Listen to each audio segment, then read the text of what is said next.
بسم الله الرحمن الرحیم. د لمانځه مکروهات یو 50 البته موږ 25 ویلي وه، نن 26م مکروه دی.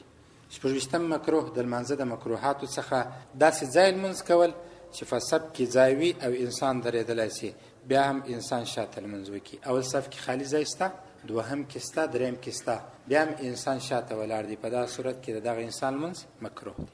اول صف کې ځای شته، د انسان د درېدلو رامخته کېدلی هم سي، بیا هم نه رامخته کېږي، شاته درېږي، دا لمونځ مکروه دی. اوس په دې کې نو ډېرې مسلې دي، کومه مسله پکښې ووایم. د صف د ډکېدلو اهتمام ضروري دی چې هر انسان یې وکړي، او په صف کې چې کله انسان درېږي دی خو د خپل ځان مکلف دی چې صف سیده کړي. بس ده تر مخه چې کم کس درېدل دی، که مخته ولاړ دی، که شاته، هغه دغه مسؤلیت دی. که وروسته درېږي ده وروسته درېږي، مخته درېږي، شاته، دغه مسؤلیت دی. د هر کس خپله ذمهواري ده چې صف سم کړي. که هغه کوږ ولاړو باید دا بل سړی کوږ ورسره ونه درېږي. نور مسایل هم شته. اوویشتم، په خپلو ګوتو باندې آیاتونه یا تسبیحات شمارل. مثلا اول رکعت دی، الحمدلله چې یې پوره کړله، باره د ځان سره ولاړ دی، انا اعطیناک الکوثر فصل لربک وانحر ان شانیک هو الابتر. په ګوتو یې چیش کول، آیاتونه شمارل، دا لمونځونه مکروه کړي. یا تسبیحات، هلته تسبیحات په رکوع کې ولاړ دی، بارول سبحان ربی العظیم، سبحان ربی العظیم، سبحان ربی العظیم، دا مکروه کېږي. یو فقط اشاره کول دی. صلات تسبیح لمونځ څوک کوي، پکې مازې اشاره کول، سبحان الله والحمد لله ولا اله الا الله والله اکبر، مازې داسې یو باریک اشاره ګوتې ته ورکړله، بیا لمونځ نه مکروه کېږي. صحیح شو. او 28م مکروه، سجده کوي خو په لاس باندې د سجدې د ځای څخه خاوره یا ډبره ایسته کوي، حال دا چې دا خاوره او ډبره نه ده پزې ته تاوان رسوي نه تندي ته، دا لمونځ مکروه دی. صحیح شو. که یا تاسو، موږ او تاسو به شاید ډېر نه یادوم، لږ کسان داسې لیدلي وي چې ښه ښایسته غالۍ وي او فرش اوارې په مسجد کې، بیا هم د ده تندی د مسجد تر فرش ډېر ښایسته وي چې ورسېږي په لاس باندې هغه څه شي لري. خو هغه څوک چې کوي هغه څوک یادوم، دغسې به یوه شنه خاشه یي دی داسې کوي. یا هغه صورت کې انسان د خپل سجدې د ځای څخه ډبره او خاوره لرې کولی شي چې د انسان تندي او فیس ته تاوان رسوي. زو مثلا یا په صحرا کې او زه په دشت کې په مسافرۍ کې موږ او تاسو لمونځ کوي، پټو مو اوار کوي، چې کله سجدې ته تللو در پټو زوز راوتلی و، سجده باندې کوو، په دا وخت کې خو تندی راخوږي او داسې ماتېږي، نو کولی سو چې دا زوز ایسته کو، یا لرګی دی هغه ایسته کو، یا ډبره کشنی راغورځولې ده هغه ایسته کو، یا په کور کې د یو چا لور یا زوی ګډوه د دو مخ ته ایښې د سجدې پر ځای هغه ایسته کړي، بالښت یې راوړی دی، ناوکۍ یې راوړې ده هغه ایسته کړي. داسې ځای پوه شو. که یا نور که په دونه تشریح هم څوک نه پوهېږي، نو الله رب العزت ډېر ښه پوهېږي.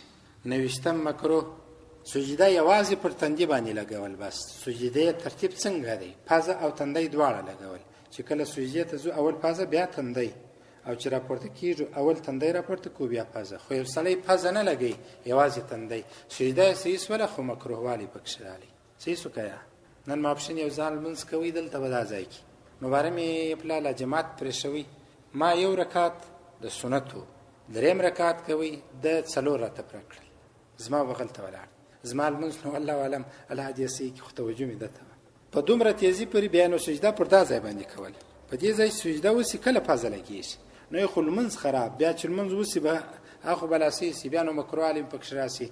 نو زه دا همیشه دا خبره کوم، سړی ستړی نو خو پر یو څه عمره پر یو څه ستړی شه پر یو څه، نو یوازې پر تندي باندې بې له کوم عذره او بې له کومه ضرورته دغه سجده لګول.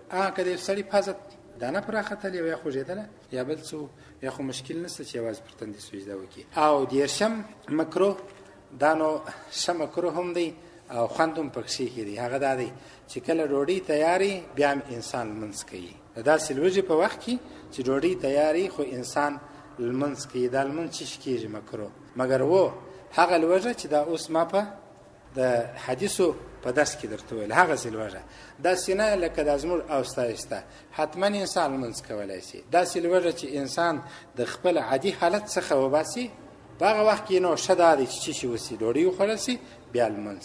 او که په هغه وخت کې اول لمونځ وسو، دغه لمونځ مکروه دی. یعنې هغه لوږه تاسو به پام کوئ چې انسان د خپل عادي حالت څخه وباسي. بس به ستړي سو، به الله م د وسه نه کېږي چې نور درته ووایم. شپږ مکروه هغه د صف شاته لمونځ کول او حال دا چې په صف کې خالیګاه وي. او 28 مکروه په خپلو ګوتو باندې تسبیحات یا آیاتونه شمارل. 28 مکروه خاوره د لمانځه په دوران کې خاوره ایسته کول حال دا چې د ده تندي ته تاوان نه رسوي یا بل داسې شی و چې د ده تندي ته تاوان نه رسوي، تندی خو لا پرېږدو ده ته تاوان نه رسوي. او 29 مکروه پر بېله عذره پر تندي باندې یوازې پر تندي سجده لګول. او 30 مکروه د ډوډۍ د راوړلو یا د ډوډۍ د حضور په وخت کې چې ډوډۍ موجوده سوله په هغه وخت کې لمونځ کول او انسان اشتها هم ولري او داسې وږی وي چې د خپل عادي حالت څخه د لوږې ایستلی وي، په داسې وخت کې لمونځ مکروه دی. ربنا ظلمنا انفسنا وان لم تغفر لنا وترحمنا لنكونن من الخاسرين لا اله الا انت سبحانك فقنا عذاب النار وصلى الله تعالى على خير